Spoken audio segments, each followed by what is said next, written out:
Fala, minha gente, estamos aqui para mais um Projeto EBD, hoje a 7ª lição, a segunda oração intercessora. Então, vamos lá. Lembrando, né, para quem não nos conhece, meu nome é Marcelo Lucas, sou professor da Escola Bíblica Dominical da Igreja Assembleia de Deus, estou aqui com a minha esposa, Deila Lopes, também Olá, professora. pessoal, sejam bem-vindos. Vamos lá para a nossa síntese da lição. Que você, professor, você, aluno, possam fazer bom proveito desse resumo para a próxima escola dominical. Excelente.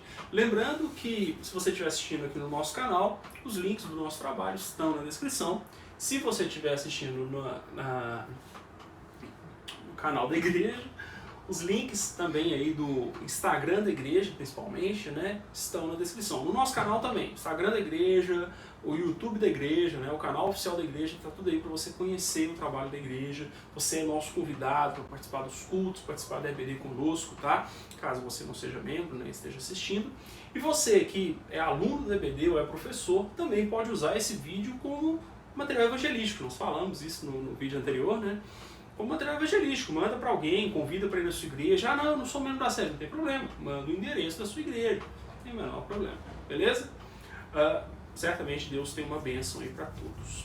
Amém? Então, Lembrando que os nossos pastores são Jaqueline, Jaqueline, né? E o Isso. pastor Clóvis Júnior. Isso, exatamente. Pastor Clóvis Júnior, presidente, a sua esposa, a pastora Jaqueline, né? Fica aqui também o nosso agradecimento, acho que eu esqueci, né, no vídeo anterior. Mas enfim, fica aqui o nosso agradecimento pelo apoio, pelo incentivo, né, pelo empenho na obra. Então fica aqui o nosso muito obrigado, ok? Então, dito isso, vamos para a lição? Sim. Então vamos lá. Eu vou começar? Então tá. Segunda oração intercessora. Texto áureo, texto muito longo, Tessalonicenses 5,17. Orai sem cessar. Né? Uma ordem, né, do apóstolo Paulo. Verdade aplicada. Estudar, refletir e fazer orações com as Escrituras são hábitos que devemos cultivar para nossa edificação e fortalecimento espiritual. Objetivo da lição? A gente não é não. Né? Pode ir. Objetivos da lição: mostrar o modelo da oração feita por Paulo, explicar a razão pela qual Paulo ora pelos Efésios, ensinar acerca das dimensões do amor de Deus. É interessante que, se você não conhece a revista Betel, tá? Ela traz 3 tópicos, 3 grandes tópicos, às vezes eu chamo de títulos, né? E 3 subtópicos. Em cada tópico tem 3 subtópicos, né? E aí esses objetivos, eles estão presentes em cada tópico, essa é a estrutura da lição, ok? Os textos de referência eu não vou ler, mas você pode ler na sua casa. Capítulo 3, a carta aos Efésios, versículos 14 a 19, são os textos que a lição vai debruçar o texto, né? Ali os versículos que a lição vai ter como referência maior, ok? Introdução. Na primeira oração, Paulo intercedeu pelos Efésios para que fossem iluminados pelo Espírito para uma revelação e conhecimento mais pleno de Deus. Agora faz uma oração para que se apropriem dessas riquezas. Você quer continuar no tópico 1? Vai lá. Nossa lição é dividida em 3 tópicos, né? Eu vou ler agora o tópico 1. O modelo ideal para achegar-se a Deus. Paulo estava aqui orando por seus irmãos, né? Aqueles que ele havia pregado anteriormente. E ele fala que é um dos grandes privilégios que o cristão tem de se achegar a Deus, né? Que nós não tínhamos esse direito antes, mas hoje nós temos esse direito esse privilégio, na verdade, de chegar ao Senhor, de falar com Ele através do seu Filho amado Jesus Cristo, né? E temos ainda o Espírito Santo que intercede por nós. E o 1.1 fala o seguinte: o motivo da oração pelos Efésios. Né? Anteriormente, nós lemos algumas lições atrás, Paulo ele orava, né, lá de dentro da prisão, agradecendo ao Senhor porque os irmãos permaneciam firmes e para que o Senhor iluminasse o entendimento deles, para que eles pudessem né, entender bem a palavra e praticá-la. E hoje ele vem falar vem orar para que esses irmãos se apropriem das riquezas que a salvação daria a ele, né? Traz para eles as riquezas advindas da salvação, como nós estudamos anteriormente. Então ele vem orar para que esses irmãos possam se apropriar dessas riquezas que eles recebem, que nós recebemos, né, através da salvação. Eu acho interessante o comentarista que ele coloca, né, ele faz uma citação do pastor John Stott, que ele fala que John Stott ele afirma que o prelúdio, eu vou ler, né? O teólogo e pastor John Stott afirmou que o prelúdio indispensável a toda petição é a revelação da vontade de Deus. O que ele quer dizer aqui? Toda nossa oração precisa refletir a vontade de Deus revelada nas Escrituras. E aí ele segue comentando o seguinte, olha, a revelação do mistério da salvação, do mistério da igreja, da operação de Deus, é tão maravilhoso que Paulo fica, ele usa o termo êxtase, né? Mas Paulo fica maravilhado, né, com toda essa revelação. E é interessante como que a gente perde a capacidade de nos maravilharmos, né, com a ação de Deus, com a salvação de Deus. Se não me engano, eu falei disso nas primeiras lições, nos primeiros resumos. Como que a gente não se maravilha com isso, né? Como que se torna tão comum você ver a graça de Deus, a operação de Deus, se torna tão comum, né? E Paulo fica tão maravilhado que agora ele ora para a igreja continuar vivendo isso. Perceba, ele está orando para uma igreja que, pelo menos pelo que a gente vê ali, já tinha uma maturidade cristã, mas Paulo continua orando. Sabe por quê? Porque a oração ela é necessária mesmo que as coisas estejam bem. Porque a oração é um relacionamento com Deus, né? Uma pastora pregou, aquela irmã que pregou domingo? Domingo não, na terça-feira. Na terça-feira, não. Não, né? Acho que ela é diácono, não lembro. Acho que, enfim, mas uma irmã pregou, ela falou assim, olha, o relacionamento com Deus, ele tem que ter duas coisas, oração e leitura da palavra. Porque se você só ora e não lê, você só fala com Deus, é um monólogo. Ele não está falando com você. Mas se você só lê e não fala, e não ora, você também só está lendo, não está orando, não está confessando as suas necessidades, não está realmente se colocando diante do Senhor, né? Eu achei interessantíssima essa colocação dela. Então não tem relacionamento se você só lê ou se você só ora, né? E aí eu acrescentaria o seguinte, a oração nesse sentido que Paulo faz, né, para que os efésios cresçam, conheçam mais da palavra de Deus, é a oração que todos nós precisamos fazer e é a mais difícil de ser feita. Porque esse tipo de oração precisa que você reconheça a sua necessidade de se aproximar de Deus e a sua carência, né, ou seja, a sua dificuldade ou a sua impossibilidade de se aproximar de Deus. E aí você pede a Ele que se achegue a você, né, que te revele, que te ensine. Por isso eu acho que é a mais difícil de ser feita, tá? Pode ser? Irmã da terça-feira. Só quero Na falar. terça. Tá. A irmã. Na terça. Então, Calixto. Terça? Foi na terça. Quarta, não? Na terça é de cima. Aqui, ó. Pastora Andréia. Foi a pastora Andréia de qual igreja? Tem aí? Não fala qual que é a igreja dela. Cachoeirinha, se eu não me engano. Do Cachoeirinha? Talvez Cachoeirinha. Pastora Andréia, né, que pregou na terça-feira, que foi aniversário da igreja, né, e aí ela trouxe essa mensagem, achei interessantíssima. Obrigado. Né? A quem honra, né? Esse que Paulo fala, né, que ele sente, né, esse privilégio tão grande, ele não tinha direito, nós não tínhamos direito, né, quando o Senhor Jesus, ele morre ali na cruz, quando ele fala está consumado, o véu do templo, né, rasga de alto a baixo, nos dando acesso, né, que antigamente a pessoa tinha que entrar com um sininho no pé, né, o sumo sacerdote, né, para né, ir lá e apresentar, né, apresentar os pecados, né, para que fossem perdoados. E hoje nós temos esse livre acesso, então realmente, né, nós devemos meditar nisso, né, como que nós, né, tão pequenos, nós temos livre acesso a Deus, o Todo-Poderoso, né, através do seu Filho amado Jesus Cristo, através do seu sacrifício, né, ainda temos o Espírito Santo que, quando nós não conseguimos falar com o Senhor o que nós precisamos, com as palavras corretas, Ele ainda vai interceder por nós. Então é um privilégio realmente muito grande que nós devemos valorizar, que nada que nós possamos fazer aqui, nada que nós, né, conseguimos fazer humanamente falando, vai ser capaz, né, vai ser suficiente para agradecer, né, esse tão grande sacrifício que o Senhor fez por nós. Amém. Vamos seguir? Vamos. 1.2. A atitude da oração. Eu achei isso interessante. O comentarista vai dizer assim, olha, a postura tomada por Paulo vai além dos joelhos dobrados. Sua oração é tão intensa que se prostra diante de Deus numa súplica extrema e angustiosa. Olha que interessante. Poxa, mas por que Paulo se angustia? Né? Na verdade, não é dessa angústia que o comentarista está falando. Né? Quando ele fala de angustiosa, é numa súplica que ele sente a necessidade de orar, a empatia pelos irmãos. Às vezes a gente tem uma facilidade, tem empatia por alguém que está em alguma luta, em alguma dificuldade, principalmente em enfermidades. Mas nós não temos empatia pela vida espiritual do nosso irmão, sabe? E às vezes as orações pela vida espiritual dos irmãos é uma oração extremamente superficial. Ah, Senhor abençoa, ajuda, tal. Não.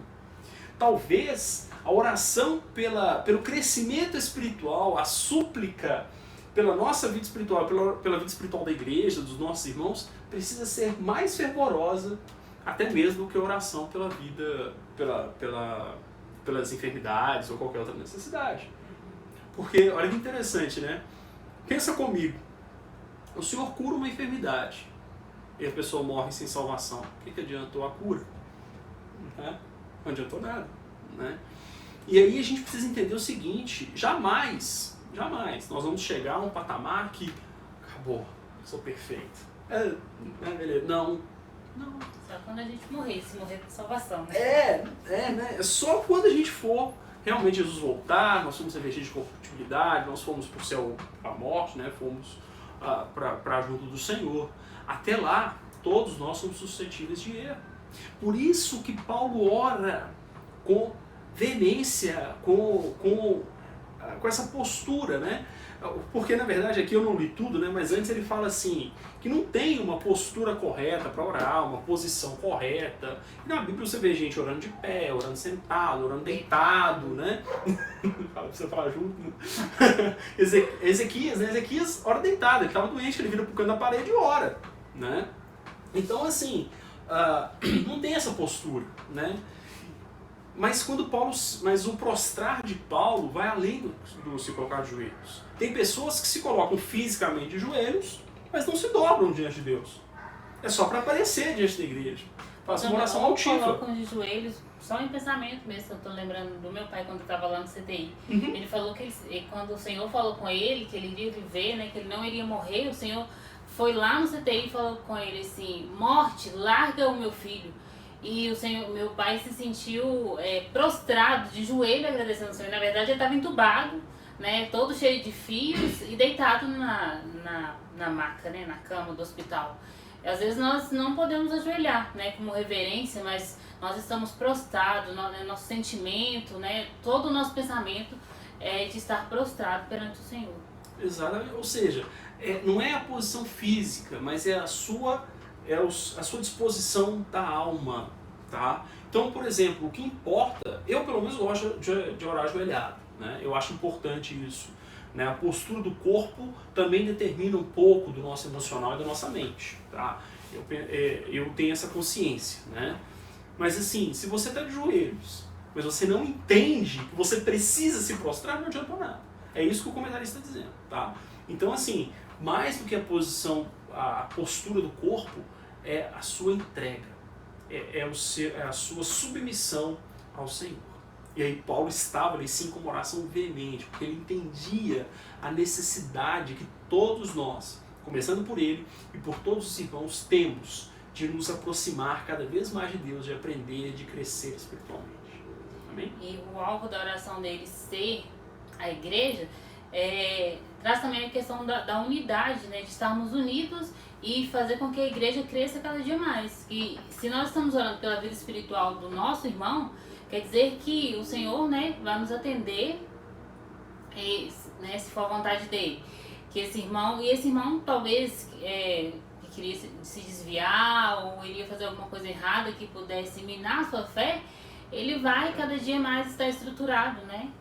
Então, essa oração também é importante para o crescimento da igreja, para a estrutura mesmo, né? O crescimento do dia a dia da igreja. Perfeito. nesse ponto aí, que na verdade é o 1.3, né, o alvo da oração de eu Paulo. adiantei. Não, mas não tem problema não, já tinha acabado. Né, eu quero chamar a atenção para o que o bispo Abner coloca aqui no comentário. Ele fala, olha, existe uma unidade poderosa entre as três pessoas da Trindade, quando nós oramos. Né? Então, no momento em que nos dirigimos ao Pai em oração, nós oramos a Deus, dirigimos a Ele, em nome do Senhor Jesus, e o Espírito Santo opera. Então, há uma ação do Senhor. Marcelo, eu não preciso falar em nome de Jesus, o Pai sabe que eu estou orando em nome de Jesus. De novo, eu gosto de usar uma expressão que é a forma preserva a essência. Muitas vezes a gente fica nessa, não, o que importa é o que está no meu coração. Cuidado. Se as suas atitudes não refletem o que está no seu coração, o que a Bíblia fala? A boca fala o que o coração está cheio. Para os judeus, coração é mente. Ou seja, a sua boca fala o que o cérebro manda. Os judeus já sabiam disso. Tá? Então, quanto mais você expressa a sua submissão a Cristo, de fato, porque mais e mais a sua mente está de fato submissa a Cristo. Marcelo, mas a pessoa pode expressar de maneira por falsidade. Pode, claro que pode. Tá? Mas eu particularmente defendo a importância, principalmente numa oração pública na igreja, que você expresse oralmente em nome do Senhor Jesus. Você expresse a sua submissão a Cristo. Tá? Claro, que isso seja de maneira sincera. Tá bom? Que isso seja de maneira que realmente você está submetendo a Cristo e sabe, você está orando dirigido ao Pai. Né? O bispo ele deixa claro aqui que realmente não existe uma forma mecânica de orar. Mas essa compreensão de que a oração é dirigida ao Pai, Pai nosso que estás no céu, ela é feita em nome de Cristo, porque é só pelo nome do Senhor Jesus, é só por Cristo que nós temos acesso ao Pai, é só pelo sangue dele. Então, eu não tenho acesso direto a Deus, eu só tenho acesso a Deus porque Cristo morreu no meu lugar e permitiu que eu me chegasse ao Pai. Então, essa expressão é importante. E entender que o Espírito Santo, então, ele age operando. Amém?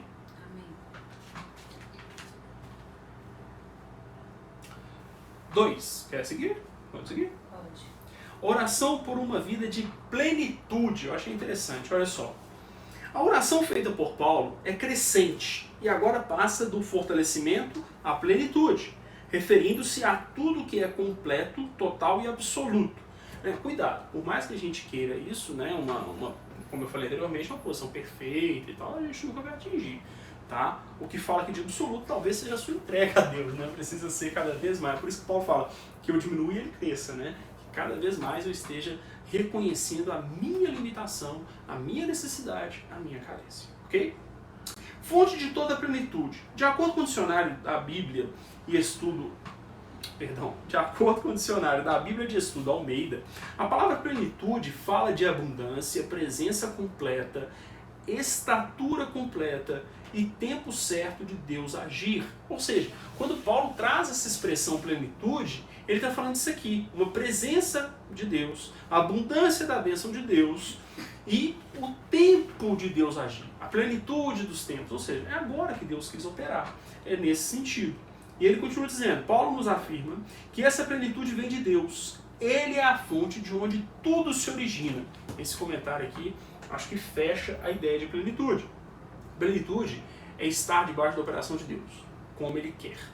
Nós nunca vamos atingir nenhuma plenitude, mas a ação de Deus, como Ele quer, é a plenitude que nós temos para aquele momento. Deu para entender o que eu quis dizer? Sim. Deu para entender? Ou seja, você se submete a Deus. O que Ele fez ali é o que é pleno para você, é o que você precisa naquele momento. Tá? Não te faz perfeito, não te faz melhor que ninguém, mas é o que você precisa para aquele momento. Até que a vereda do justo, né, dizem provérbios, é como a luz da aurora, vai brilhando mais e mais até ser dia perfeito. O dia perfeito é a volta do Senhor, em que aí de fato seremos revestidos de incorruptibilidade. Quando Paulo fala que tudo posso naquele que me fortalece, ele está falando, né, tem até um comentário aqui, ele está falando que ele é sustentado na grandeza e na plenitude de Deus, né, que ele vai nos dar capacidade de enfrentar as dificuldades, que ele vai nos dar... que ele vai nos dar a capacidade para superar qualquer dificuldade que tivermos aqui no mundo, né? Na verdade, a grandeza e a plenitude é dele. Perfeito, né? Eu ia falar isso. Extrapolando o que está na revista, né? Talvez a plenitude que a gente possa alcançar é entender que ele é pleno e eu sou limitado. E nele eu estou seguro. Perfeito, né? Talvez seja isso, né? Eu estou extrapolando aqui o comentário, tá? Enfim. Pode seguir. 2.2. As riquezas do poder celestial em Cristo. O princípio da oração de Paulo é para que os cristãos conheçam essas riquezas da glória de Cristo e sejam corroborados com o poder pelo seu Espírito no homem interior, né? Ele quer dizer aqui que ele ora para que os cristãos possam, né, usufruir dessas riquezas, né? Que ele possa ser fortalecido por essas riquezas, entendendo que essas riquezas é para ele, né? É para os salvos em Cristo Jesus. Ele estava alegre e grato a Deus por aqueles discípulos, porém continuava orando para que fossem fortalecidos com o poder do Espírito Santo, né? Somente pela ação do Espírito Santo nós vamos compreender a palavra de Deus e a cada dia fazer com que ela seja efetiva nas nossas vidas, né? Ele fala ainda que Jesus não nos salvou apenas para libertar do julgamento, né? Nós até falamos disso anteriormente, mas para que conheçamos as riquezas infinitas do seu reino. Amém. Pode seguir. 2.3. A habitação de Cristo no coração. A palavra que Paulo usa para o habitar de Cristo em nossos corações é a palavra grega katoiken. Acho que é isso mesmo, né? Isso. Katoiken. Que se aplica a uma residência permanente em oposição à residência temporal. Então, essa palavra significa que a partir do momento que nós aceitamos o Senhor, né? Ele tem morada permanente em nossos corações. Não é uma morada momentânea, passageira, né? Ele não está só de passagem, ele vai morar permanentemente no nosso coração, né? E o resultado dessa habitação é a capacitação para experimentar o fluir de Cristo através das nossas vidas, né? Perfeito. Só lembrando assim, né? Permanente quando a gente permitir, né? Exatamente, né? Até que nós permitimos, porque nós temos... Perdão. Não, falar que nós temos o livre-arbítrio. Exato. Livre-arbítrio. Inclusive, Paulo atrela, né, esse fortalecimento do homem interior com a habitação de Cristo em nós. Né? Então, à medida que eu permito que o Senhor habite em mim, né, Gálatas 2:20, né? A vida que agora vivo na carne, vivo na fé do Filho de Deus. Né? Então, enquanto eu estiver vivendo com Cristo, permitindo que Ele habite em mim, né, em mim, eu estou sendo fortalecido por Ele. Amém? Amém. Seguindo? Item 3. Pode ir. O amor de Cristo. A oração se intensifica e Paulo destaca o alicerce fundamental para que Cristo possa habitar em nós e possamos frutificar. O amor de Cristo. Né? Fortalecidos no amor de Cristo. Olha só. Aqui é interessante. Porque nessa oração o comentarista vai ressaltar que ele junta duas metáforas. Ele fala de estarmos arraigados e alicerçados. Né? Então, veja só, ele usa a ideia de estarmos com as nossas raízes em Cristo e também alicerçados em Cristo. Né? Sempre no amor. Entendendo o seguinte, olha, deixa eu ter cuidado aqui, senão a gente cai na mesma bobeira que o pessoal fala, né? Porque Deus é amor e tal. Deus é amor, só que o amor de Deus é um amor completo, tá? É um amor que ama na verdade, aquele que aceita Cristo, tá? E tem o juízo aquele que rejeita o perdão oferecido em Cristo, tá? Então a gente tem que ter esse cuidado. Até o pastor Paul Washer, que eu vou trazer só a título de comentário, eu sei que causa polêmica, Paul Washer fala que na verdade Deus tem sim ódio pelo pecado e pelo pecador, tá?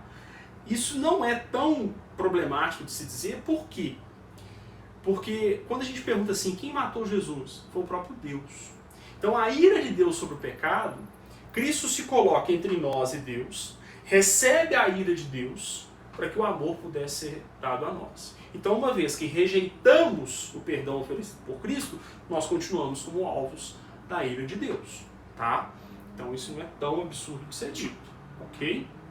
Então assim, estar alicerçado no amor é entender o sacrifício que Cristo fez, entender isso que eu acabei de falar, que Cristo recebe a ira de Deus para que nós possamos ter o amor de Deus. É por isso, ou melhor, É a falta desse entendimento que faz com que muitas pessoas vivam sem temor, vivam abraçados com o pecado, vivam a prática do pecado, porque não entenderam a grandeza, a riqueza dessa salvação que a gente está falando tanto aqui.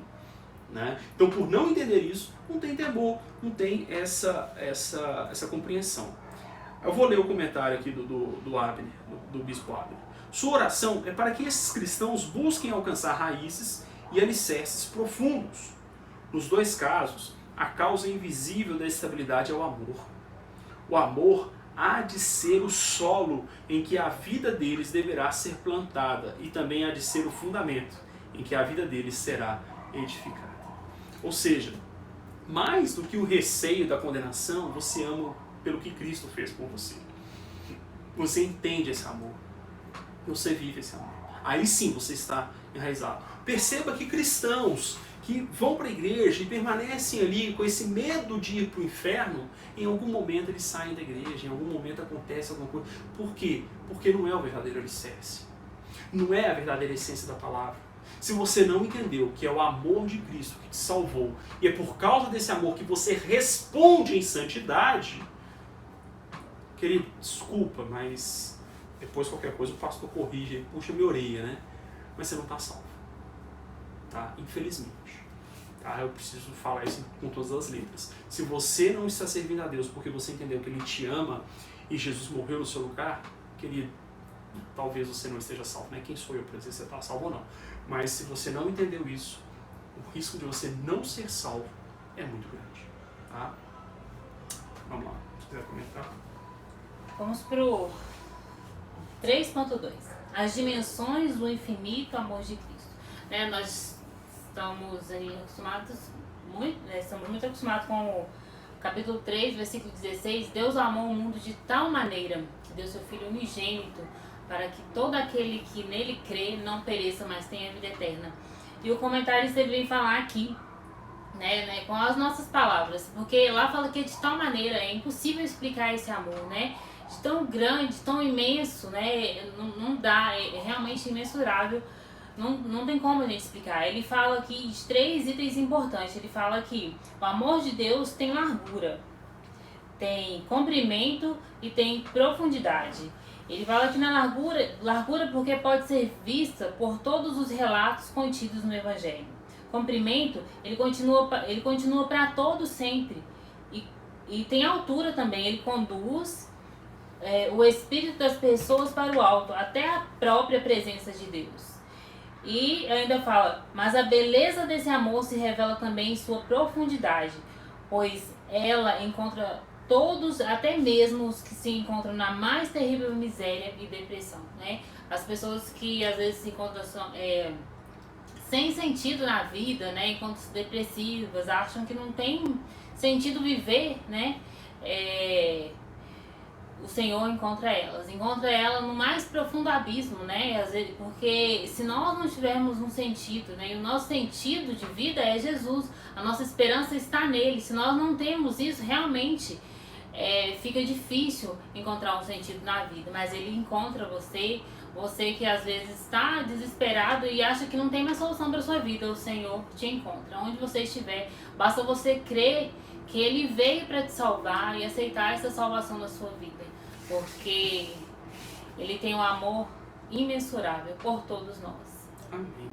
Só acrescentar uma coisinha. A largura, a profundidade, o comprimento mostra o quê? Que Deus também ele atua em toda a nossa realidade. Em toda a realidade humana Deus está atuando. Em todas as áreas. Em tudo, né? Mas assim, eu fiz um resumo do que o Bispo Abner colocou aqui. Eu até comento isso no comentário que eu fiz segunda-feira. Uma das segundas-feiras aí, tá? Eu não sei, a gente tá gravando, não sei a semana certinha que isso aqui vai pro ar, então, enfim. Mas tá no canal, se você estiver assistindo no nosso canal, tem no canal aqui um comentário sobre o capítulo 3 da Carta aos Efésios, tá? Mas eu resumi da seguinte forma: largura, testemunho, tá visível a ação de Deus para todos. Comprimento, é eterna essa ação, essa salvação é eterna. Altura, o Senhor conduz o homem até Ele. Ele nos salva e Ele nos conduz no processo de santificação até Ele. E profundidade, Ele alcança o homem e os seus pecados. mesmo morto em delito e pecado, o Senhor nos alcança. Eu resumi dessa forma. Amém? Aí pode seguir. 3.3. O amor de Cristo excede todo entendimento. O amor de Cristo excede o entendimento humano, porque palavras não podem defini-lo ou explicá-lo. É um amor que ultrapassa o conhecimento, um amor que, uma vez aceito, enche o homem com nada menos que a vida do próprio Deus, né? Às vezes as pessoas falam que tem um espaço vazio em mim que nada preenche. É o espaço correto, é o espaço certeiro para que Deus possa preencher. Por isso que o homem ele não vai encontrar em nenhum outro lugar alguma coisa que possa preencher o vazio do coração dele. Porque esse vazio é o vazio que o próprio Deus pode preencher. Somente Ele pode preencher, né? É um amor que excede todo o entendimento e que nós só vamos entender a partir do momento que nós aceitarmos essa graça, né, que nós não merecíamos, entender a palavra dele. Por isso nós precisamos cada dia mais estudar a palavra, orar como Paulo nos orienta, para que nós possamos entender, nem que seja um pouco, a dimensão desse amor. Amém. Conclusão? Você quer ler? Eu leio? Pode ler. Pode ler? Conclusão. O segredo para se encher de toda a plenitude de Deus principia com o amor. Firmemos nossas raízes e alicerces nesse amor, que mesmo sendo inexplicável, pode ser alcançado. Só um detalhe, não somos nós que alcançamos esse amor, tá? Esse amor é Cristo que vem a nós e nos alcança e revela o seu infinito amor. Amém? Amém? Amém. Deus abençoe.